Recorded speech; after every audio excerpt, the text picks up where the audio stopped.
Ini adalah episode kelima. Pada 4 episode sebelumnya, kita sudah menjawab 7 dari 10 argumen yang selama ini membuat kita yakin bahwa bumi berbentuk bola. Pada episode ini, kita akan membahas topik nomor 8, yaitu soal penerbangan keliling dunia akan tiba kembali di tempat yang sama, yang menimbulkan persepsi bahwa bumi ini berbentuk bola. Pada episode ini, juga dibahas soal Antartika dan bom nuklir kubah bumi, yang sangat berkaitan dengan penerbangan dan angkasa luar.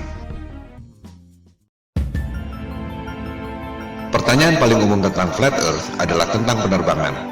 Jika kita terbang dari barat ke timur, akan kembali ke tempat semula. Bagaimana ini bisa terjadi jika buminya datar? Pertanyaan umum kedua adalah, jika bumi ini datar, ujungnya apa? Apakah kita akan jatuh? Pertanyaan yang lebih mendasar sebenarnya adalah, dari mana asalnya peta bumi bola dan peta bumi datar itu? Bisa dipertanggungjawabkan atau tidak kebenarannya? Silakan Anda cek situs USGS, United States Geological Survey. USGS adalah lembaga resmi bentukan pemerintah Amerika Serikat yang sudah beroperasi selama 137 tahun. Karyawannya hampir 9.000 orang. Anggarannya mencapai puluhan triliun rupiah per tahun. Tak mengherankan jika USGS menjadi lembaga survei geologi yang paling kredibel di dunia saat ini. Di situs USGS tentang Map Projections, Anda akan melihat proyeksi peta yang disebut Azimuthal Equidistant, yaitu memproyeksikan peta bumi datar menjadi peta bumi globe. USGS mengatakan bahwa peta bumi datar yang diproyeksikan lewat Azimuthal Equidistant ini digunakan untuk membuat peta atlas nasional Amerika Serikat, untuk menentukan jarak penerbangan, serta untuk menentukan arah antena. Selanjutnya, USGS mengatakan bahwa logo PBB adalah peta bumi datar yang menjadi sumber Azimuthal Equidistant itu. Ini adalah bukti yang tak terbantahkan. Pada referensi lain, di Wikipedia, diterangkan bahwa peta bumi datar yang diproyeksikan dengan metode Azimuthal Equidistant ini membuat berbagai jarak pada peta bumi bola menjadi benar secara proporsional. Artinya, peta yang sebenarnya adalah peta bumi datar itu. Disebut pula bahwa rumus matematika untuk pembuatan Azimuthal Equidistant ini pertama kali dikemukakan oleh seorang cendekiawan muslim bernama Al-Biruni yang hidup 1000 tahun lalu. Kita tak pernah mendengar nama Al-Biruni, tapi NASA tahu persis dan menamakan sebuah krater di bulan dengan nama Al-Biruni Crater untuk menghormati pencetus metode Azimuthal Equidistant itu. Jadi jelas sekali bahwa menurut USGS, peta bumi datar adalah dasar pembuatan peta bumi bola.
Yang mungkin Anda tidak perhatikan adalah horizon bumi selama Anda terbang.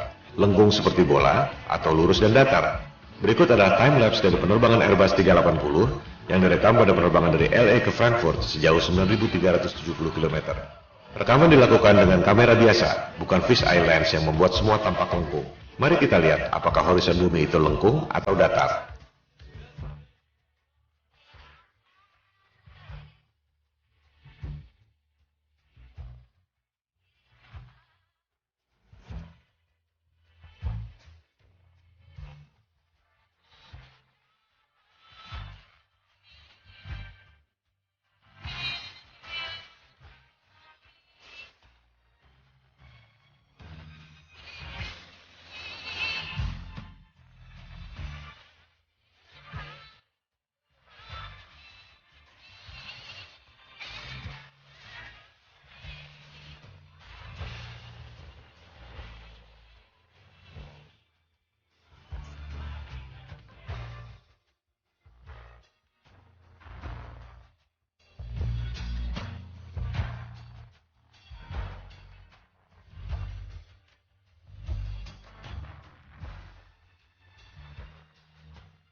Kembali pada perbandingan kedua peta.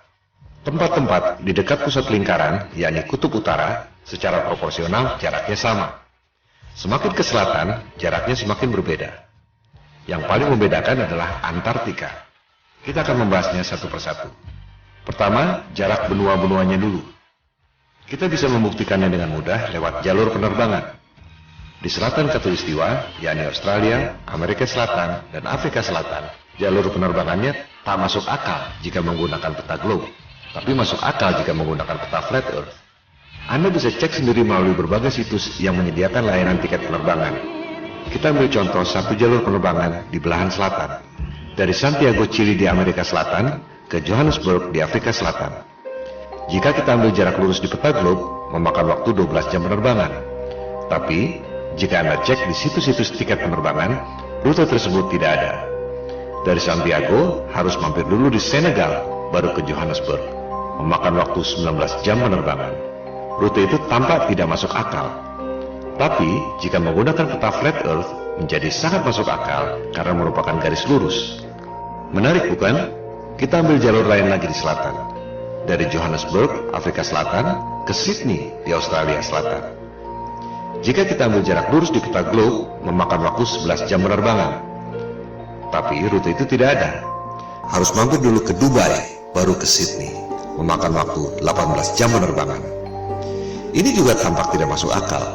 Sementara, jika menggunakan peta flat earth, rute Johannesburg, Dubai, Sydney hampir lurus.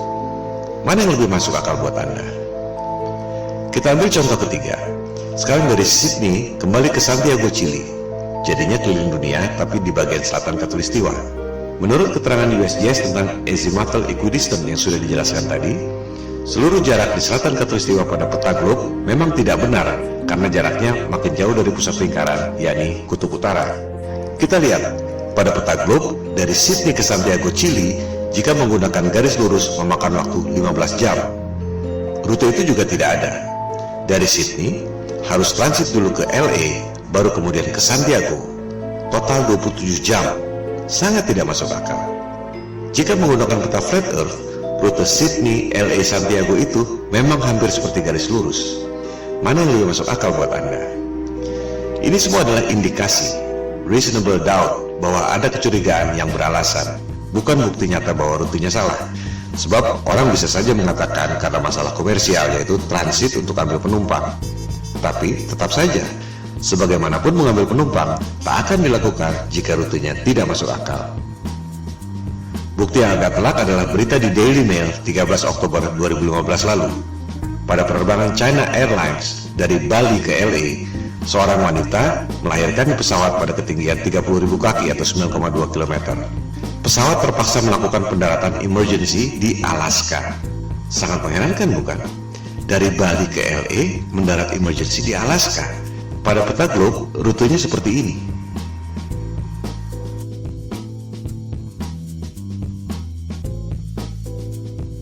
Pada peta bumi datar, rute Bali LA mendarat di Alaska adalah seperti ini. Mana yang lebih masuk akal buat Anda? Perbedaan utama antara peta globe dan peta bumi datar adalah di bagian selatan. Pada peta globe, di selatan Khatulistiwa semakin mengecil dan Antartika adalah sebuah benua.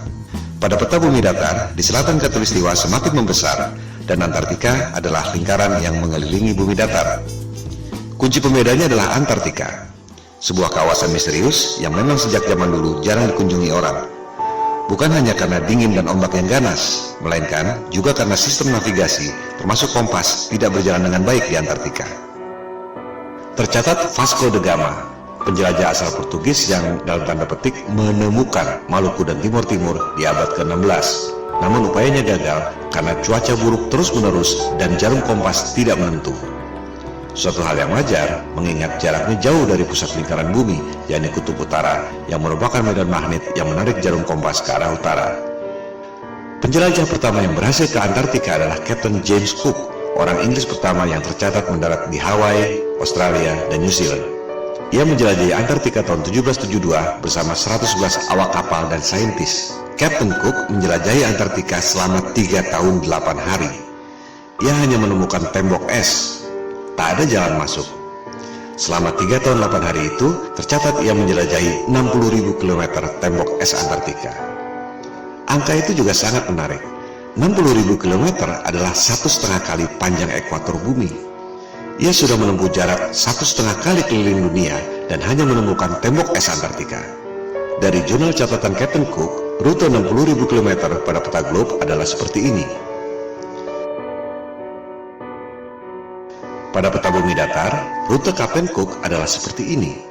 Ia benar-benar keliling di ujung dunia, tembok es Antartika yang mengelilingi bumi datar.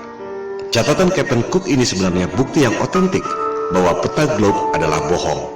Sebab, pada peta globe, Antartika dibilang sebagai benua dengan keliling 12.000 miles atau 19.300 km.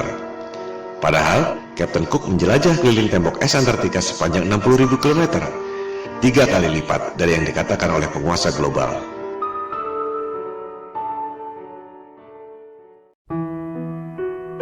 Tokoh paling penting dalam penjelajahan Antartika adalah Admiral Richard E. Byrd. Ini adalah orang yang sangat kredibel. Perwira Angkatan Laut pemegang Medal of Honor, medali tertinggi dalam militer Amerika Serikat. Ia tercatat sebagai orang pertama yang terbang ke kedua kutub, kutub utara dan kutub selatan. Byrd tercatat sebagai admiral termuda dalam sejarah militer Amerika Serikat. Ia diangkat sebagai admiral pada usia 41 tahun.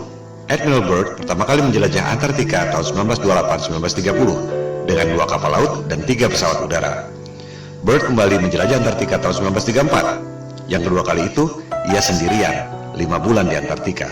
Penjelajahan Antartika ketiga dilakukan tahun 1939-1940, di mana Admiral Byrd ditugaskan oleh pemerintah Amerika Serikat. Yang paling fenomenal adalah penjelajahan keempat tahun 1946-1947 setelah Perang Dunia Kedua yang terkenal dengan nama Operation High Jump. Admiral Byrd ke Antartika membawa pasukan militer lengkap, 13 kapal laut termasuk kapal induk dan 29 pesawat terbang termasuk helikopter. Ekspedisi Antartika terbesar sepanjang sejarah umat manusia sampai sekarang. Operation High Jump menimbulkan banyak pertanyaan dan spekulasi. Untuk apa membawa pasukan sebanyak itu?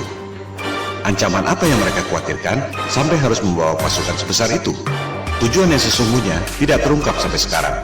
Sebagai perwira militer, Admiral Byrd tutup mulut, tak banyak bicara soal itu. Dokumentasi Operation High Jump sempat beredar. Terlihat Admiral Byrd menemukan wilayah di Antartika yang sama sekali tidak ditutupi salju, yang sangat memungkinkan adanya kehidupan.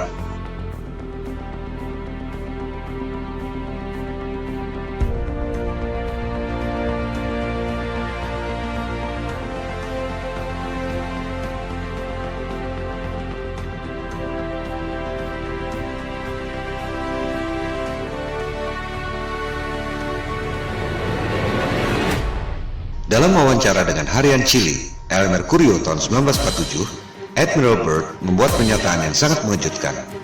Ia mengatakan, Amerika Serikat perlu mengambil tindakan defensif terhadap serangan udara musuh yang datang dari kutub.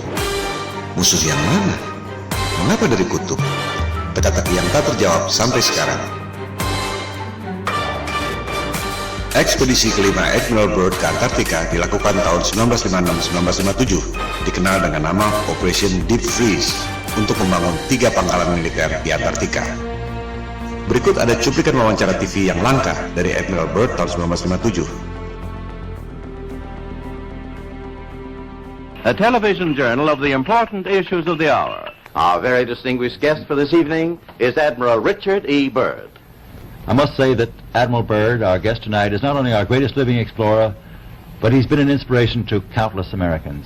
Admiral Byrd, you've been to both the North Pole and the South Pole. Is there any unexplored land left on this Earth? But strangely enough, there's left in the world today an area as big as the United States that's never been seen by a human being. And that's beyond the pole on the other side of the South Pole.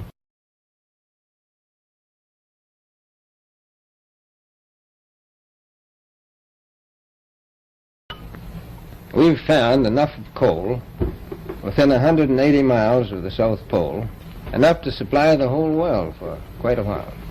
So we think there's oil there, and there's evidence, probably uranium there. Ada 3 hal yang sangat penting yang perlu dicatat dari pernyataan otentik Admiral Byrd. Pertama, Antartika kaya sumber daya alam. Ada batu bara, minyak, dan kemungkinan uranium. Kedua, ada wilayah sebesar Amerika Serikat yang belum pernah dilihat oleh manusia.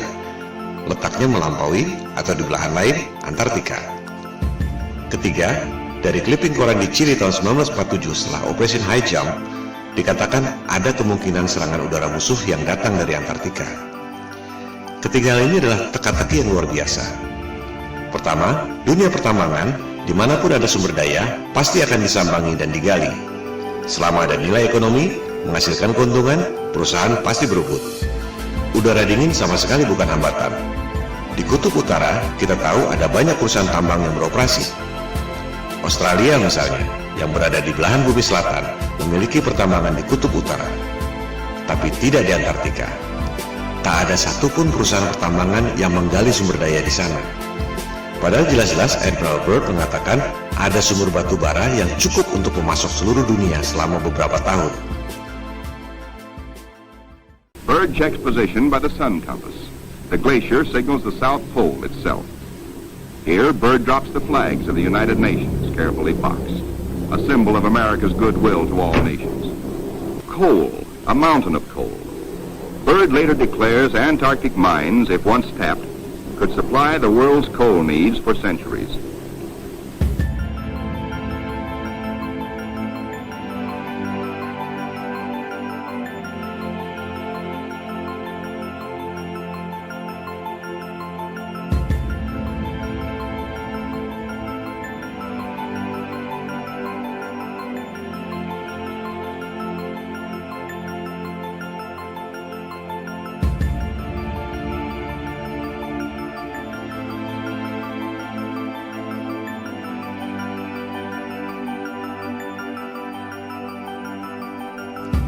Apakah ini berkaitan dengan pernyataannya bahwa ada kemungkinan serangan udara musuh dari Antartika? Musuh yang mana? Byrd menyimpan rahasia ini bersama para elit global.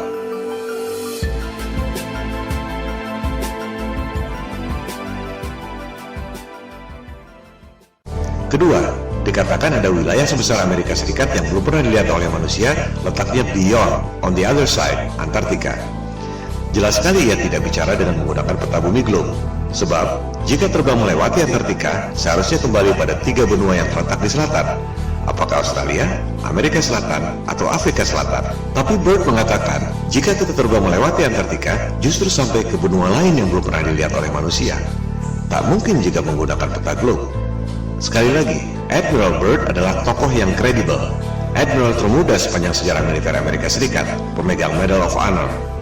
Dan kita semua melihat dan mendengar sendiri dari mulutnya, bukan berita hoax atau salah terjemahan. Artinya, informasi ini adalah data yang kredibel, bahwa jika kita melewati Antartika, kita akan menemukan dunia lain, benua yang belum terpetakan. Pada peta bumi datar, yang dipetakan memang hanya sebatas tembok es Antartika yang mengelilingi bumi datar. Tak ada yang tahu apa yang ada di seberang tembok es itu. Kebanyakan orang berpikir bahwa di tembok es itu ada kubah celestial yang tidak kelihatan. Tapi, menurut Byrd, masih ada benua lain di seberang sana. Apakah ini berkaitan dengan pernyataannya tentang ancaman serangan udara musuh dari belahan Antartika? Yang sangat menarik, di Library of Congress, Perpustakaan Kongres Amerika Serikat, Anda dapat menemukan peta seperti ini. Peta itu ditemukan di sebuah kuil di Jepang yang dibuat sekitar 1000 tahun lalu. Kita lihat, yang bulat di tengah itu adalah peta bumi datar, yang juga merupakan logo PBB. Lingkaran putih adalah tembok es Antartika. Di bagian luarnya ada lusinan benua-benua sebesar Amerika. Apakah ini yang dimaksud oleh Admiral Byrd? Kalaupun benar, apakah benua-benua itu ada penghuninya? Manusia atau bukan?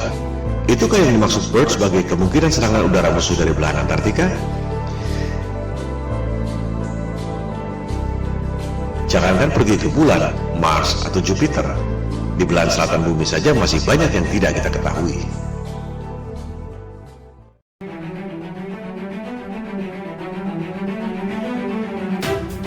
Dunia berubah total setelah penjelajahan Antartika secara militer lewat Operation High Jump 1946 dan Operation Deep Freeze tahun 1957 ini.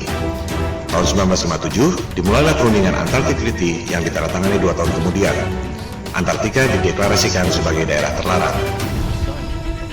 Tahun 1957 itu juga diluncurkan Sputnik, satelit pertama di dunia buatan Rusia yang menjadi pemicu perlombaan teknologi angkasa luar.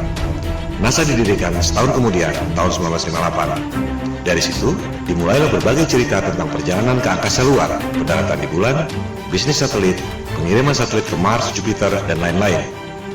Yang tak banyak orang tahu, tahun 1958 itu juga Amerika Serikat dan Soviet kompak, sama-sama membom nuklir langit selama 4 tahun sampai tahun 1962. Operasi bom nuklir langit ini dinamakan High Altitude Nuclear Explosions atau HANE. Dulu merupakan top secret. Sekarang kita bisa mengetahui detail operasi ini setelah arsip-arsip rahasia itu boleh dipublikasikan 50 tahun kemudian, yaitu 2012 yang lalu. Ini adalah 3 hal yang sangat menarik yang merubah dunia untuk selamanya. Tentu tak ada referensi yang mengatakan bahwa ketiga hal itu saling berkaitan. Sama naifnya dengan berharap tiap negara tak boleh punya rahasia militer dan strategi militer harus diumumkan lewat koran. Dunia tidak berjalan seperti itu. Kita hanya bisa mengetahui hal-hal seperti ini melalui analisis intelijen atau kecerdasan. Hanya otak intel dan detektif yang bisa mendeteksi kaitan dari berbagai indikasi yang ada. Pemicunya adalah operasi militer penjelajahan Antartika lewat Operation High Jump 1946-1947 dan Operation Deep Freeze 1956-1957. Ada wilayah baru kaya sumber daya alam, tapi tak ada yang boleh mengeksplorasi. Ada wilayah sebesar Amerika di seberang, di belahan lain, Antartika. Ada kemungkinan serangan udara lawan yang datang dari belahan Antartika. Lantas, apa yang dilakukan? Ada 3 hal.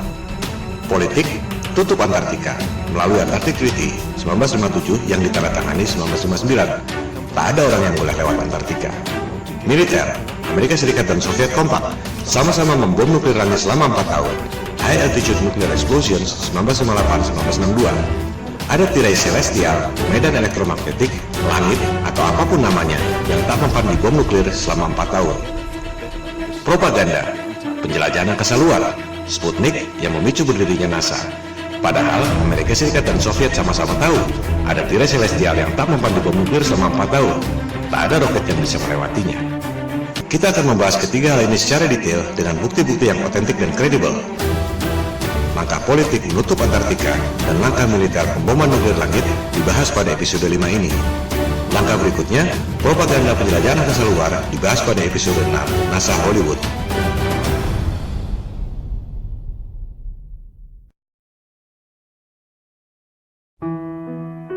Kita mulai dengan langkah politik, menutup Antartika dari seluruh warga dunia lewat Antarctic Treaty 1959. Antartika berada di bawah pengawasan 12 negara, yaitu Amerika Serikat, Soviet atau Rusia sekarang, Inggris, Prancis, Jepang, Belgia, Norwegia, dan 5 negara di belahan paling selatan dunia, Australia, New Zealand, Argentina, Chili, dan Afrika Selatan. Ini adalah skandal.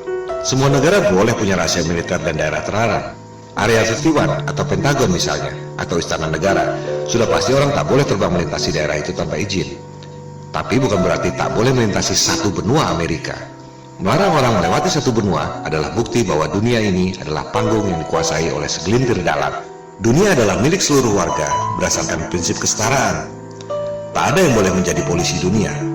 Sebab kekuasaan itu cenderung korup dan kekuasaan yang mutlak secara mutlak pasti akan korup. Warga dunia berhak untuk tahu ada apa sebenarnya di Antartika. Jika bumi ini berbentuk bola dan di seberang Antartika adalah belahan bumi kita juga, semua warga berhak untuk tahu. Jika ternyata di seberang Antartika ada dunia lain yang belum pernah dilihat oleh manusia, seperti yang dikatakan oleh Admiral Byrd, warga dunia pun berhak untuk mengetahuinya. Maka kita kembali pada Flat Earth Challenge di awal episode 1. Kita tak perlu buang waktu berdebat kusir soal bentuk dunia. Silakan terbang lintasi Antartika. Anda tak akan dapat melakukannya. Yang dimaksud di sini adalah terbang melintasi Antartika, bukan camping atau terbang di pinggiran. Banyak tur atau camping di pinggiran Antartika. Bukan itu yang dimaksud.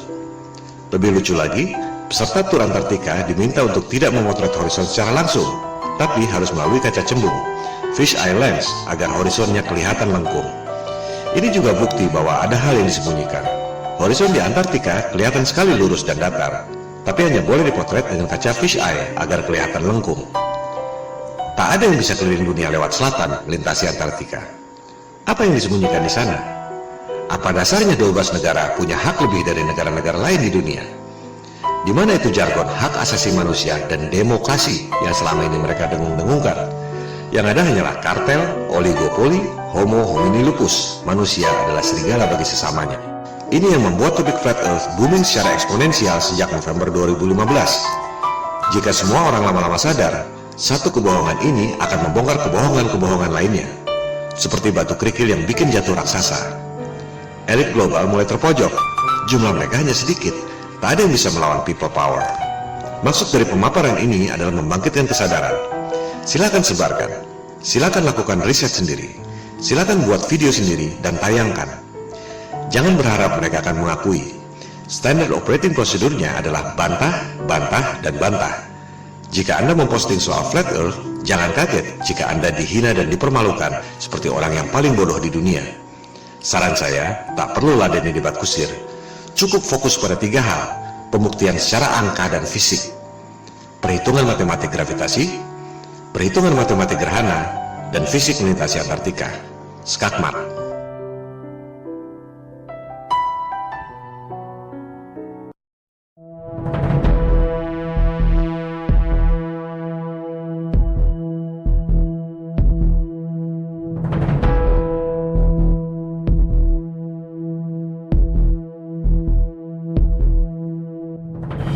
Di luar kisah-kisah drama Perang Dingin, Amerika Serikat dan Uni Soviet sebenarnya kompak melakukan operasi militer gabungan. Penjelajahan Antartika yang terakhir, Operation Deep Freeze 1956-1957 oleh Amerika Serikat dan Soviet. Tak lama kemudian, di tahun 1957 itu juga, Soviet meluncurkan satelit pertama di dunia, yakni Sputnik. Fungsi Sputnik sebagai satelit bisa dibilang tak ada apa-apanya. Sebuah bola dengan diameter 58 cm dan hanya membunyikan sinyal yang tak penting. Yang signifikan adalah roketnya. Itu adalah kali pertama manusia bisa mengirim roket sampai ketinggian 577 km. Lebih dari setengah pulau Jawa ke angkasa. Amerika Serikat menyusul tak lama kemudian, mengirim roket berisi satelit Explorer tahun 1958. Amerika Serikat dan Soviet sama-sama tahu ada sesuatu di angkasa yang sangat serius. Kita hanya mendengar sedikit lewat fenomena Van Allen belt. Ada medan radiasi yang menutupi bumi. Keadaan yang sesungguhnya jauh lebih serius dari itu. Begitu seriusnya, hingga Amerika Serikat dan Soviet sama-sama membom nuklir langit selama 4 tahun. Sebuah operasi militer yang sangat mahal yang tak mungkin dilakukan jika tidak benar-benar penting. Operasi ini disebut High Altitude Nuclear Explosions, disingkat HANE, dari tahun 1958 sampai 1962. Dulu top secret. Sekarang kita semua bisa mengakses informasi setelah rahasia tersebut dibuka ke publik 50 tahun kemudian, yakni tahun 2012 yang lalu. Kita bisa mengetahui nama operasinya masing-masing, tempatnya, waktunya, dan kekuatan bomnya. 1000 kali lebih dahsyat dari bom atom Hiroshima dan Nagasaki. Ini menunjukkan betapa seriusnya persoalan tersebut. Kita perhatikan nama-nama operasinya. Operation Dominic, Operation Fishbowl. Kita pahami dulu apa maksudnya. Melalui teknologi roket yang bisa mencapai ketinggian 577 km, Amerika Serikat dan Soviet sama-sama tahu bahwa ada tirai alias kubah celestial yang menutupi bumi. Kubah yang tidak kelihatan, tapi memiliki radiasi yang mematikan. Seperti perisai elektromagnetik dalam film Star Trek. Bahkan disebut impenetrable, tak dapat dilewati. Sungguh mengherankan, orang sampai sekarang masih percaya bisa pergi ke angkasa luar. Padahal jelas-jelas disebut ada perisai alami yang tak dapat ditembus. Ini yang dulu dikatakan oleh Ibnu Sina 1000 tahun yang lalu sebagai solid but transparent spheres, dan yang dikatakan oleh Nikola Tesla 100 tahun lalu sebagai celestial spheres. Untuk mudahnya, kita sebut saja kubah celestial atau kubah bumi. Elit global merasa kita ini seperti ikan dalam akuarium. Mereka mau menghancurkan akuarium itu dengan bom nuklir. Oleh sebab itu, operasinya disebut Operation Fishbowl.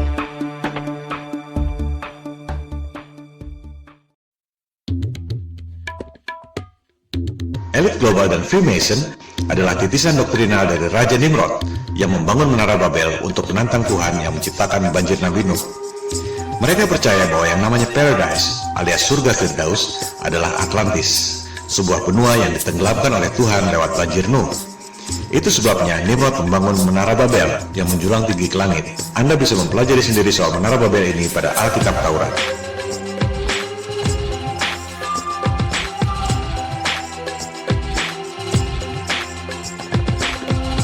Elit global melakukan hal yang sama, Operation Fishbowl, menghancurkan akuarium alias kubah celestial yang menutupi bumi dengan menggunakan bom nuklir.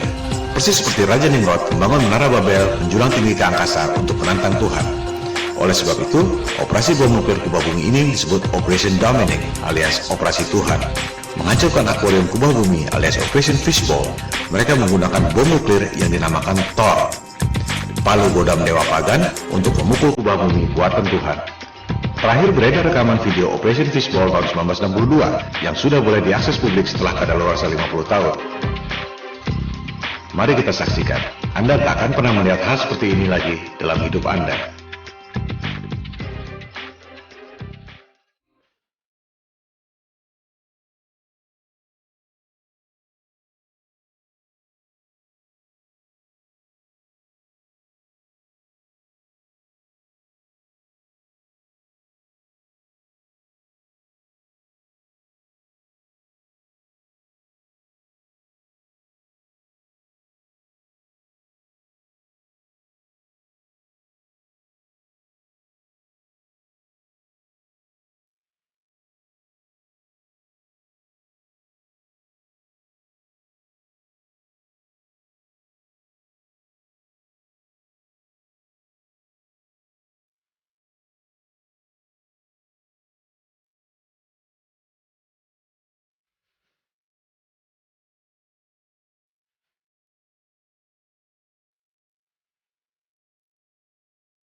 Amerika Serikat dan Soviet sama-sama membom nuklir selama 4 tahun, 1958-1962. Kubah celestial tak dapat ditembus. Amerika Serikat dan Soviet sama-sama tahu tak ada yang bisa pergi ke angkasa luar. Perlombaan angkasa luar, termasuk perjalanan ke bulan, adalah sandiwara, bisnis hoax, di mana elit global mendapat keuntungan yang luar biasa dari anggaran negara. Soviet bangkrut, dolar inflasi, rupiah kita lebih hancur lagi. Elit global tak akan mengakui ini. Mereka lebih baik membunuh daripada mengakui bahwa mereka bohong soal angkasa luar. Tak akan ada resolusi damai. Yang ada ialah people power. Mosi tidak percaya pada penguasa global yang membuat bangkrut semua negara di dunia lewat hutang-hutang dan financial engineering. Tentang space program yang dilakukan oleh Amerika Serikat, Rusia, China, dan lain-lain akan kita bahas pada episode ke-6 NASA Hollywood. Sementara kita tutup episode kelima yang membahas argumen ke-8 bumi bola. Penerbangan keliling dunia dari barat ke timur atau sebaliknya tidak membuktikan bahwa bumi ini berbentuk bola. Sebab perjalanan tersebut sebenarnya adalah seperti jangka yang mengelilingi pusat lingkaran, yakni kutub utara pada bumi datar. Sebaliknya, rute Bali LA yang terpaksa mendarat darurat di Alaska karena wanita melahirkan tak akan terjadi jika buminya berbentuk bola. Rute tersebut hanya mungkin terjadi jika menggunakan peta bumi datar.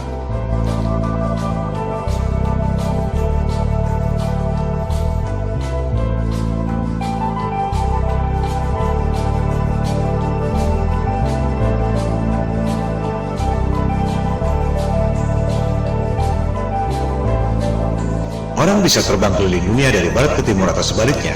Tak ada yang bisa keliling dunia dari selatan ke utara, melintasi Antartika. Silakan Anda buktikan sendiri.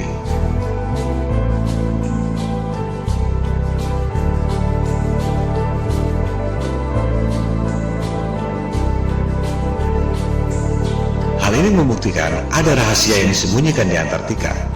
Antartika adalah salah satu rahasia kunci pada konspirasi bumi datar.